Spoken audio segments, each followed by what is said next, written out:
ರಾಜ್ಯದಲ್ಲಿ ಮತ್ತೊಮ್ಮೆ ಸಾರಿಗೆ ವ್ಯವಸ್ಥೆ ಸ್ತಬ್ಧವಾಗುತ್ತಾ? ಬಸ್ಗಳಿಲ್ಲದೆ ಜನ ಪರದಾಡುವಂತಹ ಸ್ಥಿತಿ ನಿರ್ಮಾಣವಾಗುತ್ತಾ? ಬಸ್ಗಳಿಲ್ಲದೆ ಸಂಚಾರದ ಸಂಪರ್ಕವೇ ಏರುಪೇರಾಗುತ್ತಾ?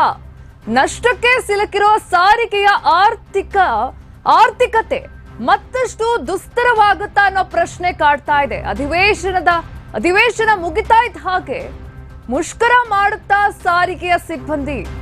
ಸರ್ಕಾರಿ ನೌಕರರ ಮಾದರಿಯ ಸೌಲಭ್ಯ ನೀಡ್ತೇವೆ ಅಂತ ಹೇಳಿ ಸರ್ಕಾರ ಮಾತು ತಪ್ಪಿಟ್ಟಿದ್ಯಾ?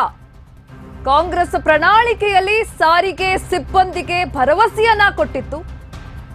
ಅಧಿಕಾರಕ್ಕೆ ಬಂದ ಮೇಲೆ ಕೊಟ್ಟ ಮಾತನ್ನೇಗ ಮರೆತು ಬಿಡ್ತಾ ಸರ್ಕಾರ. ಪ್ರಣಾಳಿಕೆಯನ್ನೇ ಅಸ್ತ್ರವಾಗಿಸಿಕೊಂಡಿರೋ ಸಾರಿಗೆ ಸಿಬ್ಬಂದಿ ಈಗ ಸರ್ಕಾರಿ ನೌಕರರಿಗೆ 7ನೇ ವೇತನ ಆಯೋಗದ ಶಿಫಾರಸು ಕೂಡ ಜಾರಿ ಮಾಡಿದೆ. ಆದ್ರೆ ಸಾರಿಗೆ ಸಿಬ್ಬಂದಿ ವಿಷಯದಲ್ಲಿ ತಾರತಮ್ಯ ತೋರಿಸ್ತಾ ಇದೆ ಸರ್ಕಾರ. ತಾರತಮ್ಯಕ್ಕೆ ತಕ್ಕ ಉತ್ತರ ನೀಡಲು ಸಾರಿಗೆ ಸಿಬ್ಬಂದಿ ಈಗ ಸಿದ್ಧತೆ ಮಾಡಿಕೊಂಡಿದೆ. ಮಾತುಕತೆಗೆ ಕರೆದ್ರೆ ಓಕೆ, ಇಲ್ಲವಾದ್ರೆ ಮುಂದಿನ ನಿರ್ಧಾರವನ್ನ ನಾವು ಮಾಡ್ತೀವಿ, ಅದು ನಮ್ಮದು. ನಾವೇನೇ ತೀರ್ಮಾನವನ್ನ ಕೈಗೊಂಡ್ರು ಅದಕ್ಕೆ ಸರ್ಕಾರವೇ ಹೊಣೆ. ಈಗಂತ ಹೇಳಿ ಬಿಟಿವಿಗೆ ಸಾರಿಗೆ ಕೂಟದ ಮುಖಂಡ ಚಂದ್ರಶೇಖರ್ ಸ್ಫೋಟಕ ಹೇಳಿಕೆ ಕೊಟ್ಟಿದ್ದಾರೆ. ಇನ್ನು ವೋಲ್ವೋ ಬಸ್ಗಳು ಒಂದು ಪರ್ಚೇಸ್ ಮಾಡಲ್ಲ. ಇವರು ವೋಲ್ವೋದಲ್ಲೂ ಎಲೆಕ್ಟ್ರಿಕ್ ಬಸ್ಗಳು ಬಂದ್ಬಿಟ್ಟು ಹಂಗ್ ಬರಲ್ಲ.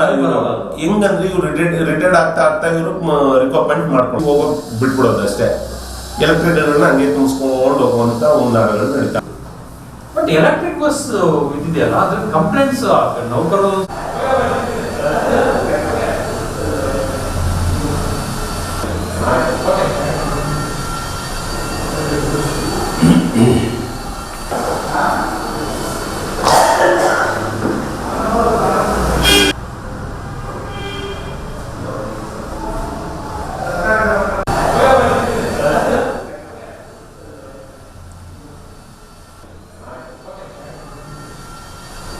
ಸಾರಿಗೆ ನೌಕರರ ಮಾದರಿಯ ಸೌಲಭ್ಯ ನೀಡ್ತೇವೆ ಅಂತ ಹೇಳಿ ಇಲ್ಲಿ ಸರ್ಕಾರ ಮಾತು ತಪ್ಪಿದ್ಯಾ ಅನ್ನೋ ಪ್ರಶ್ನೆ ಈಗ ಅವರಲ್ಲಿ ಕಾಡ್ತಾ ಇದೆ. ಪ್ರಣಾಳಿಕೆಯಲ್ಲಿ ಸಾರಿಗೆ ಸಿಬ್ಬಂದಿಗೆ ಭರವಸೆಯನ್ನ ನೀಡಿರ್ತಾರೆ. ಅಧಿಕಾರಕ್ಕೆ ಬಂದ ಮೇಲೆ ಕೊಟ್ಟ ಮಾತಿನಂತೆ ಈಗ ಸರ್ಕಾರ ಮಾತು ತಪ್ಪಿದ್ಯಾ, ಮರೆತು ಬಿಟ್ಟಿದ್ದಾರಾ? ಪ್ರಣಾಳಿಕೆಯನ್ನೇ ಅಸ್ತ್ರವಾಗಿಸಿಕೊಂಡಿರೋ ಸಾರಿಗೆ ಸಿಬ್ಬಂದಿ ಈಗ ಸರ್ಕಾರದ ಮೇಲೆ ಅವಲಂಬಿತವಾಗಿದೆ.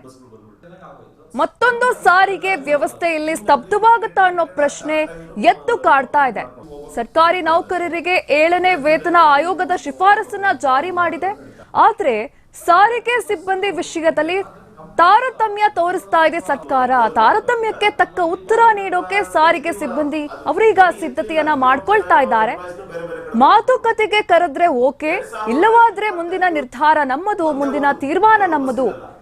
ನಾವೇನು ತೀರ್ಮಾನ ಕೈಗೊಂಡ್ರು ಕೂಡ ಅದಕ್ಕೆ ಸರ್ಕಾರವೇ ಹೊಣೆ ಅಂತ ಹೇಳಿ ಕೂಟದ ಮುಖಂಡ ಚಂದ್ರಶೇಖರ್ ಅವರು ಸ್ಫೋಟಕ ಹೇಳಿಕೆ ಕೊಟ್ಟಿದ್ದಾರೆ.